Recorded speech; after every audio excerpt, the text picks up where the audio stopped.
தெஹரூன்பூர்னு பேர் கொண்ட ஒரு கிராமம் இருந்தது. அங்க ரேகா தன்னுடைய புருஷன் ராதே கூட வாழ்ந்து வந்தா. 2 பேரும் ரொம்ப வயசானவங்க. அவங்களுக்கு வாரிசுன்னு யாருமே இல்லை. தன்னோட குடும்பத்தை நடத்துறதுக்கு ராதே அந்த கிராமத்தில் ஆட்டோ ஓட்டினாரு. அவங்க வீட்டுக்கு பக்கத்துலேயே சுஷாந்த் அப்புறம் அஷ்மிதாவோட வீடு இருந்தது. சுஷாந்த் ஒரு சின்ன வயசு ஆள். அவர் ராதே சார் கூட தன்னுடைய ஆட்டோ ஓட்டிட்டு இருந்தாரு.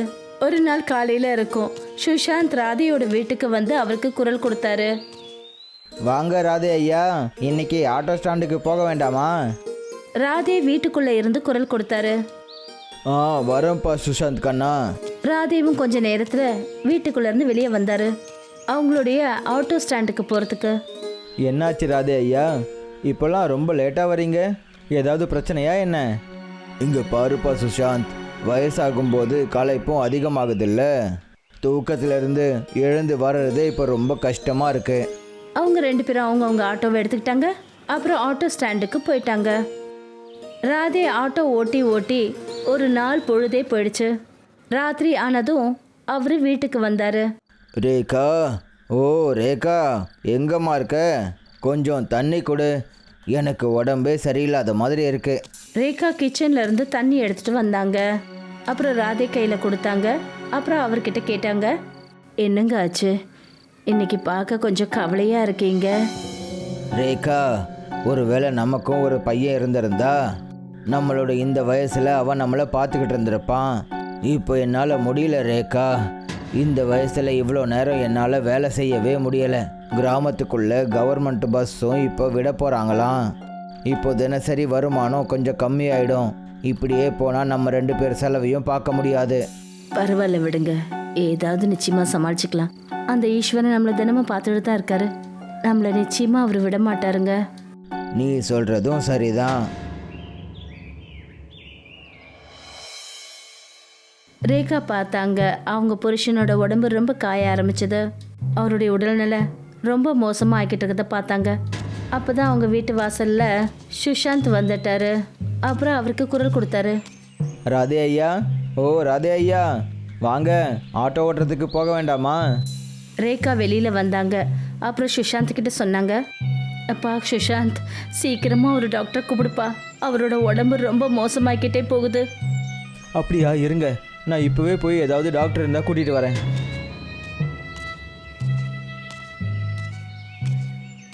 சுஷாந்த் கிராமத்து டாக்டரை சீக்கிரமாக கூட்டிகிட்டு வந்தார். இவருக்கு ரொம்பவே உடம்பு சரியில்லை.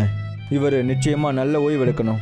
இல்லை, என்னால் வேலை செய்ய முடியும், என்னை மன்னிச்சிருங்க. ஆனால் நீங்கள் மட்டும் இப்போ ஓய்வு எடுக்கலைன்னா அது உங்களுக்கு ரொம்ப பெரிய பிரச்சனையில் போய் முடிஞ்சிடும். டாக்டர் சில மருந்துகளை எழுதினார். சுஷாந்த் அந்த ப்ரிஸ்கிரிப்ஷனை வாங்கிக்கிட்டாரு. அப்புறம் ரேகா கிட்ட சொன்னார், இது ரொம்பவே காஸ்ட்லியான டேப்லெட்ஸ் ஆச்சே, நீங்கள் இதை எப்படி வாங்குவீங்க? இப்போ ராதே ஐயாவாலையும் ஆட்டோ ஓட்டவே முடியாது. என்னால் முடியும், நான் எப்படியாவது பணத்தை எடுத்துகிட்டு வந்து என் புருஷனோட உடம்ப சரி பண்ணுவேன். சுஷாந்த் வீட்டுக்கு திரும்பி வந்தார். அப்போ தான் அவருடைய மனைவி அஷ்மிதா சொன்னா, எங்கே போயிட்டீங்க? நீங்கள் வேலைக்கு போக வேண்டாமா? எப்போ பார்த்தாலும் ராதே ஐயா ராதே ஐயான்னு சொல்லிக்கிட்டே இருக்கீங்க. நாளையிலேருந்து கிராமத்துக்கு பஸ் வசதி வந்துடும். அப்புறம் நீங்கள் எப்படி சம்பாதிப்பீங்க? அப்புறம் அவங்கனால இன்னைக்கு நீங்கள் லீவ் போட்டுட்டீங்க. அட, நீ கவலையே படாத. ராதே ஐயாவுக்கு உடம்பே சரியில்லை. அவரால் நாளையிலேருந்து ஆட்டோ ஓட்ட முடியாது. அதனால் அவரோட கஸ்டமர்ஸ் எல்லாரையும் நான் என் பக்கம் இழுத்துருவேன். அதுக்கப்புறம் என்ன, நான் நிறைய பணம் சம்பாதிப்பேன். சரி, இன்னைக்கு ஒரு நாள் ரெஸ்ட் எடுத்துக்கிறேனே, நாளையிலேருந்து நான் ஆட்டோ ஓட்ட ஆரம்பிக்கணும்ல. மறுநாள் ஆயிடுச்சு. சுஷாந்த் தன்னுடைய ஆட்டோவை நோக்கி போய்கிட்டு இருந்தாரு. அப்போ பார்த்தா ரேகா தன்னோட கையில் சாவியை எடுத்துக்கிட்டு எங்கேயோ போயிட்டு இருந்தாங்க.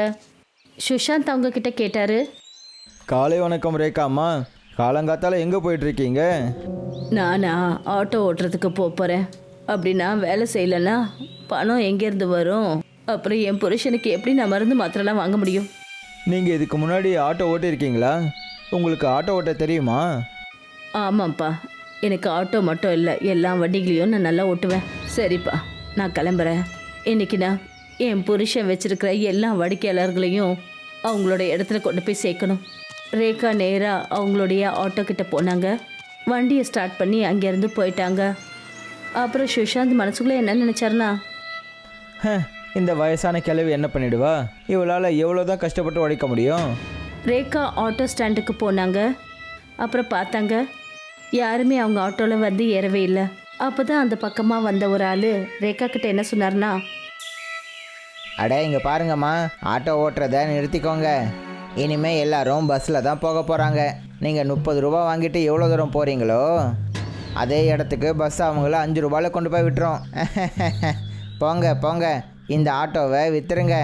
ரேகா ரொம்ப நேரமாக காத்துட்டு இருந்தாங்க. ஆனால் அவங்களோட ஆட்டோவில் யாருமே ஏறலை. கொஞ்ச நேரத்தில் மதியம் 3 மணி ஆயிடுச்சு. அப்புறம் அவங்க ரொம்ப கவலையோடு அந்த ஆட்டோவை எடுத்துகிட்டு வீட்டுக்கு வந்தாங்க. நிலைமை இப்படியே நடிச்சா என் புருஷனுக்கு எப்படி மருந்து மாத்திரை வாங்குவேன்? இனி நான் என்ன பண்ணுறது? அவங்க அவங்களுக்குள்ளேயே பேசிகிட்டு இருக்கும்போது சரியாக அந்த சமயம் ஒரு சாது அந்த ஆட்டோவை நிறுத்தினார். ரேகா அவரை பார்த்ததும் அவங்களோட ஆட்டோவை நிறுத்தினாங்க. உங்களுக்கு நன்றி, உங்களுக்கு ரொம்ப நன்றி. ஏன்னா நீங்கள் என்னை பார்த்து ஆட்டோவை நிறுத்தியிருக்கீங்க. நான் பல நாட்களாக பயணம் பண்ணிகிட்ருக்கேன். இப்போ நான் வீட்டுக்கு போகணும். ஆனால் என்னோடய கால்களில் அடிபட்டுடுச்சு. பரவாயில்ல, இருக்கட்டுங்க சாது ஐயா. நீங்கள் வந்து என்னுடைய ஆட்டோவில் ஏறுங்க. நான் உங்களை உங்கள் இடத்துல கொண்டு போய் விட்டுடுறேன். சாதுவும் அந்த ஆட்டோவில் உட்காந்தாரு. அப்புறம் ரேகா சாதுவை தெஹ்ரூன்பூரோட மலை கிட்ட கொண்டு போய் விட்டுட்டாங்க. ஆனால் இறங்கினதுக்கு அப்புறம் சாது சொன்னார், என்னை இங்கே விட்டதுக்கு உங்களுக்கு நன்றி. ஆனால் உங்களுக்கு கொடுக்கறதுக்கு என்கிட்ட எதுவுமே இல்லை. பரவாயில்ல, இருக்கட்டும் சாது ஐயா. உங்களுக்கு சேவை செய்யறதுக்கான எனக்கு பாக்கியம் கிடைச்சதே, அதுவே நான் பண்ண பெரிய புண்ணியம்.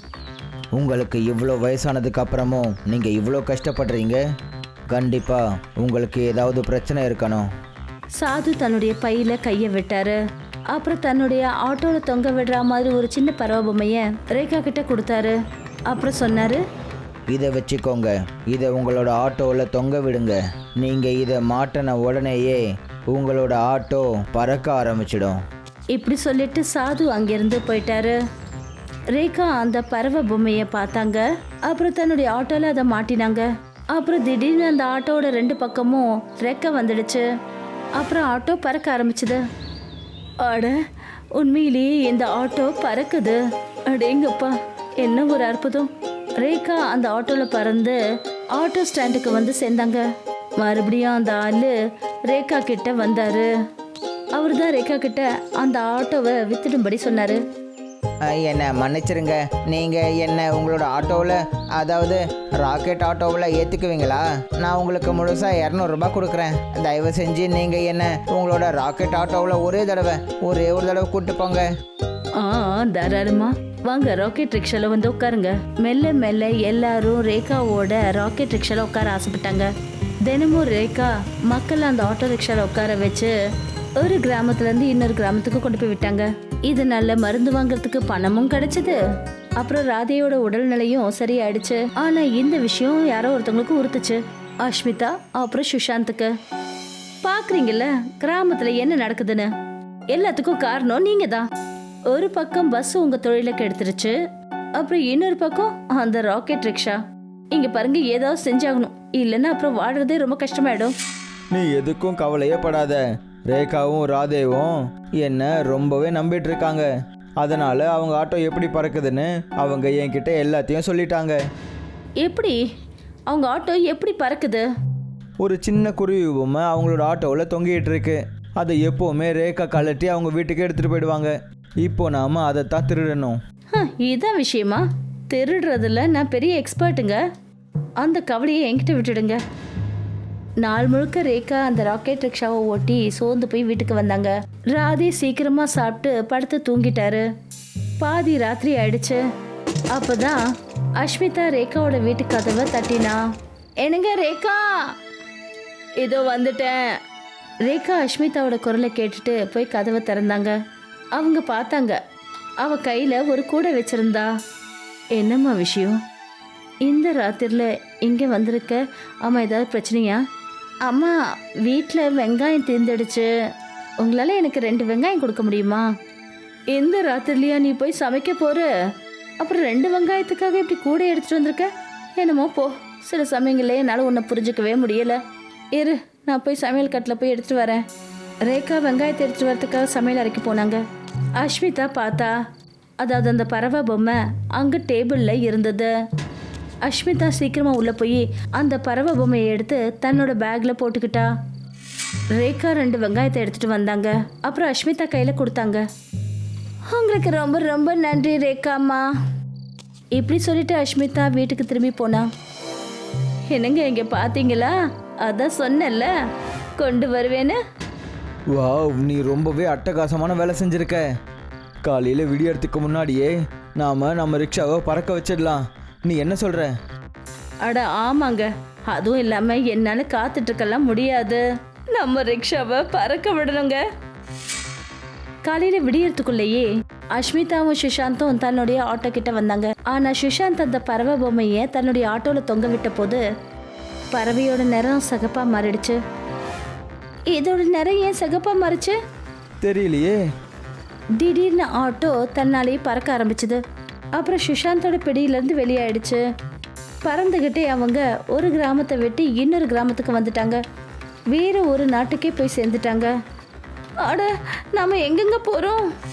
அதுதான் எனக்கும் தெரியல.